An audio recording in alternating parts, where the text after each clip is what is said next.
Hello, good evening. It's 10 p.m. in Accra and Casablanca, 11 p.m. in Rome, and midnight in Harare. Wherever you are around the world, this is News at 10 on TV3 and 3FM 92.7. We're also streaming live on our Facebook page and on 3news.com. Let's start with our top stories for the day.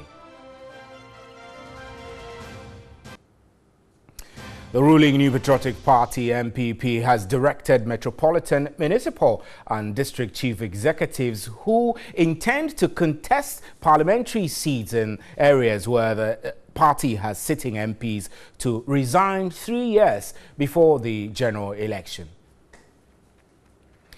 The National Executive Council of the party made a decision to prevent unwarranted acrimony.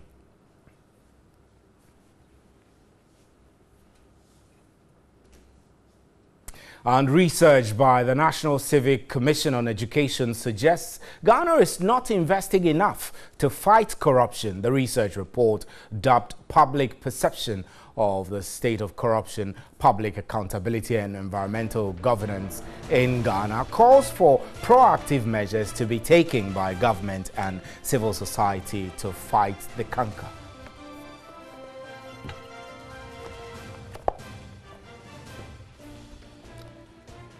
And members of parliament have condemned the acts of slavery happening in Libya. The Minister for Foreign Affairs and Regional Integration has been summoned to brief the House on measures to ensure Ghanaians there are safe.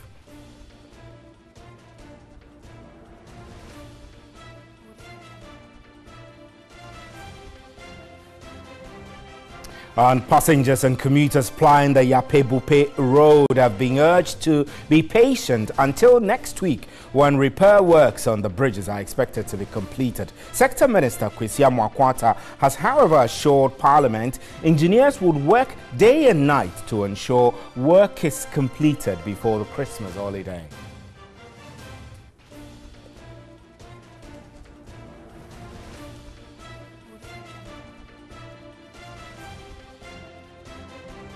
And elsewhere, Bosnian Croat war criminal has died in hospital after drinking poison during an appeal hearing at The Hague. Slobodan Pravjak, 72, died in hospital with the UN court announcing that the courtroom was now a crime scene. In 2013, he was sentenced for crimes in the city of Mostar during the 1992 to 1995 Bosnian War.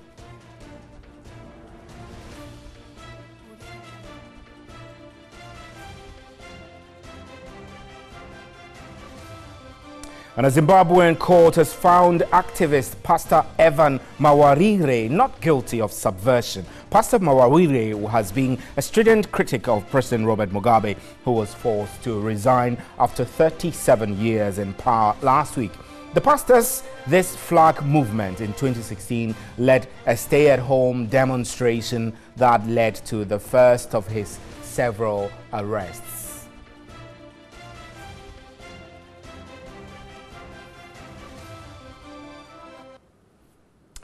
Those were our major news highlights. Remember, we're live on 3FM 92.7 and you can follow our live stream on Facebook and on 3news.com. Let's begin with our first story. Passengers and commuters plying the Yape-Bupe road have been urged to be patient until next week when repair works on the bridges are expected to be completed. The sector minister, Kwesi Amoah-Quattah, has, however, assured Parliament engineers would work day and night to ensure the works are completed before the Christmas period.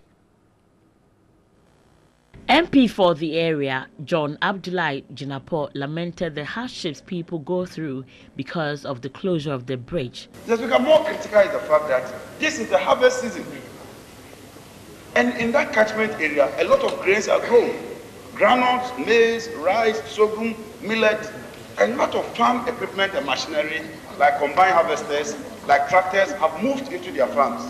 They've started harvesting, and lo and behold, within 24 hours, the bridge is closed.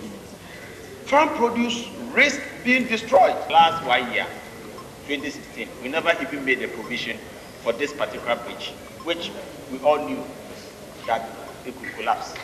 And therefore, I'd like to thank the minister for taking such a bold decision to get in and do the work. The roads minister justifying the closure said it was necessary to allow for an uninterrupted repair works. The estimated cost, Mr. Speaker, of the works is approximately 4 million Ghana cedis and is going to be funded by the road fund. And that money has been made available because of the urgency of the situation. Briefing the media after proceedings, he said he would ensure the work is completed on schedule. Normally it should have taken us between 6 to 8 weeks, but that would have meant restricting ourselves to the only day work, but we want to mitigate, the inconveniences that people are going through. So I have directed, as the sector minister, that it's possible for us to work day and night. That's why we have been able to reduce it to 4 weeks. And I will be visiting them. I'm telling you, mark it, and you are journalists, follow me. If by Christmas the work is not done and the road is not open, I won't sit in my house to spend Christmas. Myself, my deputy ministers, engineers, all of us will spend Christmas on that bridge. Right, he stopped short of saying he will resign, but no, he's not going to just spend Christmas at home. That's fine, that's flexible. In a related development, some youth in Agodek in the Volta region today besieged a vessel agreed to be sent to Yeji in the Bono Ahafo region to help in the transport of passengers and vehicles in the wake of the closure of the Bupe and Yape bridges. Let's quickly get onto the telephone lines now and speak with the Director of Operations of the Volta Lake Transport Company, Emmanuel Ofoe. Emmanuel Ofoe will be joining us pretty shortly. So we can have that conversation, but we'll move away from that. And when we raise him on, we'll bring him back onto the line so we can continue the conversation. So let's move away from that. The ruling New Patriotic Party, NPP, has directed metropolitan, municipal and district chief executives who intend to contest parliamentary seats in areas where the party has sitting MPs to resign 3 years before the general elections. The decision was made by the National Executive Council of the party to prevent what they call unwarranted acrimony. Addressing a news conference at the party headquarters, Acting General Secretary John Boadu indicated that the party believes the decision is in the best interest of the party and the NPP government. He added the directive applies to the constituency and regional executives too. The relationship between MMDCs and MPs and constituency people also suffers if MMDC to remove an MP. We want to make sure that there is separation in activities of our key operatives on the ground. John Boadu disclosed the National Council has extended the mandate of the current executives for 3 months. He said the party has no plans to expand the Electoral College at the polling station level. We are talking about close to 4,000, 4,500 people converging to do that job. So that is what is there now, and there hasn't been any proposal to amend it.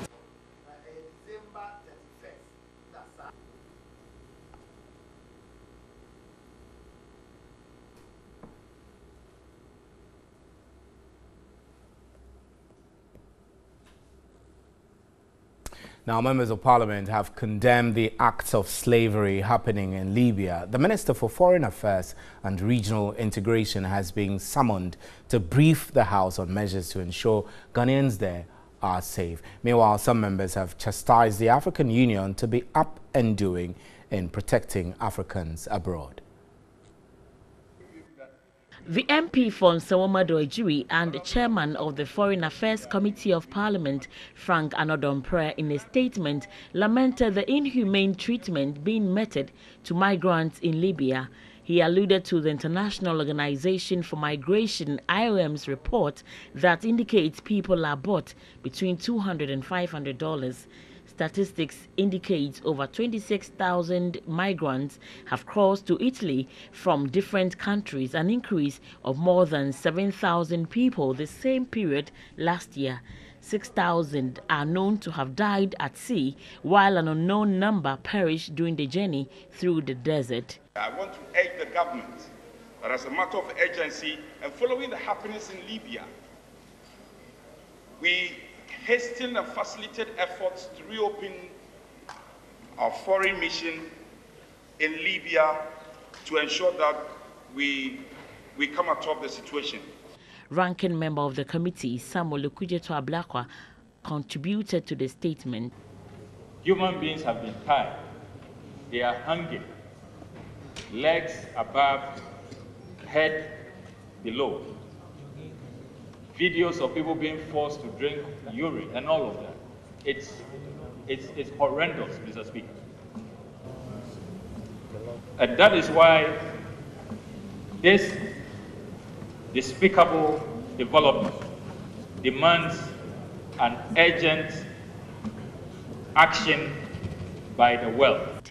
Other members contributed. Mr. Speaker, with the greatest of respect, I think the African leaders must wake up and stop the cocktailing. They must stop the partying. All of us on the footage know that those who are the victims are Africans. And that should be the priority of the African Union. Mr. Speaker, let me also add my voice to the call on the authority of heads of state in the African Union to make space and time to have an emergency meeting on this and be firm and take a decision as to how to confront this situation in Libya. Right, let's return to our earlier story about the new patriotic party's directives that municipal, metropolitan and district chief executives who intend to contest parliamentary seats in the areas where they're sitting MPs would need to resign 3 years before they do so. Meanwhile, a senior lecturer at the Department of History and Political Studies at the Kwame Nkrumah University of Science and Technology, Dr. Edward Brenya, says the decision could be seen to be protecting the interest of sitting members of Parliament. Dr. Brenya spoke with Alfred Okanse on News 360. If you look at the decision, it seems to appear that it is a decision to protect the sitting MPs. But let's also look at it from another angle. Given the history that the party has gone through in areas where you have sitting MPs who this constituency executive and the MMDCs, because of their closeness to the delegates, take advantage of that and then try to contest them, and many tend to lose the election. And in many cases, you come to realize that some of these sitting MPs go independent, which in many cases splits the votes between the DC and the MC or the constituency executive and the MP, and then cause harm. I think that is because the MPP want to protect those seats that they have. Right, but Dr. Brenya, is this really the best way to deal with a circumstance like this? I mean, if you have an intention, if any MMDC has an intention, it should resign 3 years before the election? That's what I was coming to. I thought that the number of years consigned is a problem, because then even though they are trying to avoid the problem of sitting, constituency executive taking advantage of their closeness, 3 years might also cause others to remain at the job. MC, DCs may remain on the job, and finally, when they decide to do that, go independent, in which case it's still going to cause the MPP, it's going to cause them and probably not solve the problem that they are trying to solve. And there's also an aspect of unfairness when they say that in areas where they don't have sitting MPs, then those people are excluded. Or you also want to look at it broadly. What about those that are, for instance, board chairman or holding other capacities that can still go in and take the advantage of the appointment to worry the sitting MP. So I think that they need to take a second look at the decision, especially with regard to the 3 years. And some African leaders and their European counterparts are meeting in Abidjan to discuss how to solve some mutual problems ranging from youth unemployment, security and migration. The 5th African Union-European Union Summit will end Friday, November 30, 2017. The summit is under the central theme, Investing in Youth for a Sustainable Future. The 2017 marks 10 years since the adoption of the joint Africa-EU strategy. President of the EU Council, Donald Tusk, said migration is a joint responsibility and condemned the recent reported cases of slavery in Libya. Right, let's do some other stories now. An Accra Magistrates Court has convicted 22 commercial sex workers rounded up by the Cantonment Police to a fine of 480 cedis each, or serve 7 months imprisonment in default. The commercial sex workers have also been bonded to be of good behavior, whilst the foreign nationals have been referred to the Migration Service for action. The 22 commercial sex workers, made up of 12 Nigerians, 4 Ghanaians, 2 Togolese, 2 Liberians, 1 Beninois and 1 Cameroonian, pleaded guilty to unlawfully soliciting sex and were convicted on their own plea. The prosecution told the court that commercial sex activities has become notorious in Cantonment, especially around the Togo Embassy, Akufo-Addo Roundabout, Cantonment Post Office and the Italian Embassy. The prosecution said these activities have become public nuisance and a threat to well-meaning residents. Most of the convicts, the prosecutor said, were arrested in various acts. All 22 accused were fined 40 penalty units each, which translate to 480 cedis each, or 7 months imprisonment in hard labor. The convicts have again been bonded to be of good behavior. The 18 foreign nationals have also been referred to the Ghana Immigration Service to investigate their residence status. Those found to have violated any of the local and ECOWAS protocols on migration are to be deported to their home countries. This is still news at 10. We have more news for you. Please stay.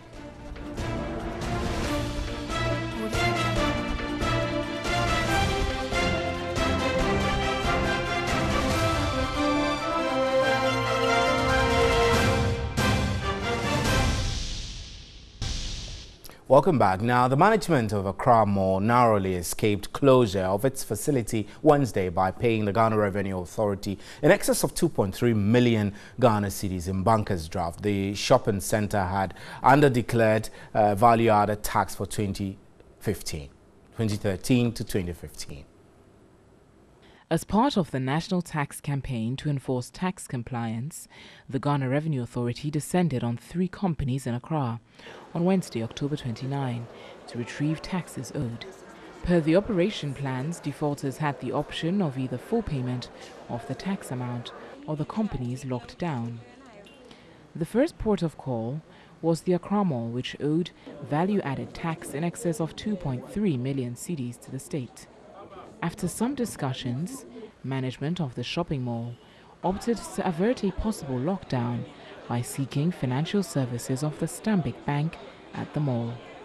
Accra Mall is one of such taxpayers whom we have served them demand notice on the 11th of September 2017.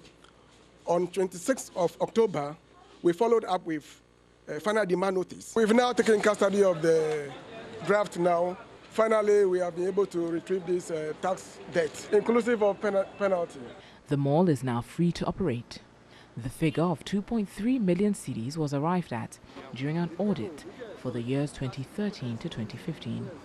At the Golf House, GRA visited Piesa Boidu & Co., legal practitioners and consultants, who owe VAT in excess of 1 million cedis, could not pay, and the place was locked down. The third company was Fastil Constructions Limited at Hacho, also in Accra. It owed VAT in excess of 41,000 cedis to the state and was also locked down. And they couldn't make good the liability, the tax debt. So we've closed the place up, and we welcome them anytime they come, so that they can, if possible, they have a good payment plan and the place will be open. The news crew sought clarification on whether the defaulting entities had not evaded tax. Tax evasion, I don't want to venture into that now because that has not been established. But what it is under declaration or the payment. The exercise is an ongoing nationwide effort to enforce tax compliance. And former Vice-Chancellor of the University of Ghana, Professor Ernest Aite, says claims of impropriety in the media concerning a concession agreement between the University of Ghana and Africa Integras are untrue. He said the claims are targeted to tarnish his reputation. At a press conference to respond to reports in the Ghanaian Chronicle and the Informer newspapers, the former Vice-Chancellor of the University of Ghana said the article sought to misinform the public about the concession agreement signed between the University of Ghana and Africa Integras. The agreement was to construct 5 buildings for the university. According to the said articles, the processes were shrouded in secrecy. Professor Aite denies. Contrary to what has been reported in the Ghanaian Chronicle and the Informer, there was nothing secret about the preparation of the concession agreement between University of Ghana and Africa Integras. It was done in a very open and transparent manner and satisfied all the relevant university rules and laws of Ghana. Everybody had access to project documents and was part of the approval process. The entire university community had several different opportunities to familiarize itself with this large project.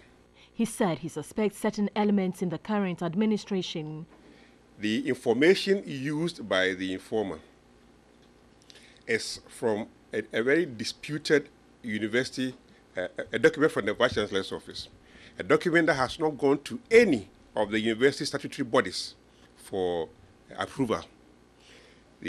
And it is being used in a very reckless manner to malign me. In my view, somebody has managed to get the informer to do its dirty work for him or her by picking parts of the report in a very selective manner that will show me or put me in a very bad light. He said the projects were opposed basically for lack of interest, and he is being attacked for the role he played in the agreement. Meanwhile, the said projects have halted and workers sacked, something he says does not augur well for the university.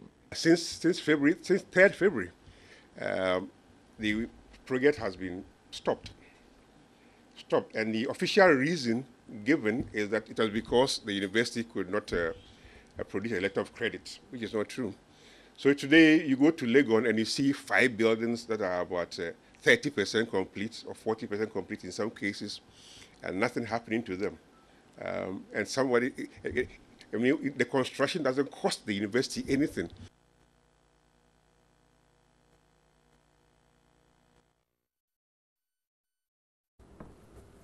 And only 37% of people living with HIV are receiving antiretroviral therapy, even though close to 300,000 persons are estimated to be infected. The Ghana AIDS Commission says it is projecting a 90% coverage of antiretrovirals therapy by 2020 to improve health outcomes. According to the Ghana AIDS Commission, the estimated national prevalence rate is pegged at 1.6%. In 2016, Ghana recorded 20,418 new infections. Out of this number, 17,375 are above 15 years and 3,043 are under 14. Prevalence rate among female sex workers is also pegged at 7%. Project Director, USAID, Strengthening the Care Continuum, Dr. Henry Nagai, expressed concern about major challenges the vulnerable and marginalized persons in society face in accessing health and social services they urgently need. There are cost barriers where people cannot travel to the treatment center to get treatment. We also have a situation of bad practice where it's to do with attitude of the client going for the service or the attitude of the service provider. And these are things that we are working together with the Ghana Health Service on. There is some discrimination at the general population level and also discrimination when people access services. Director of Research, Monitoring and Evaluation at Ghana AIDS Commission, Treme Etiahene, said although Ghana's fight to eliminate HIV/AIDS seems to be progressing steadily, preventive interventions must be scaled up to consolidate gains.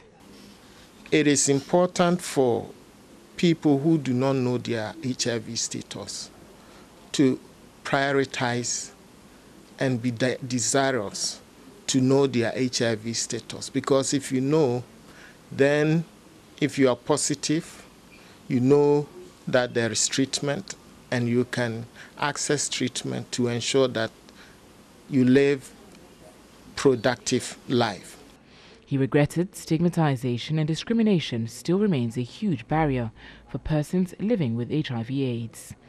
To ensure that no one is left behind in the global efforts to end AIDS by 2030, and in line with the Sustainable Development Goals, the AIDS Commission is embarking on targeted interventions to reach every sector of society.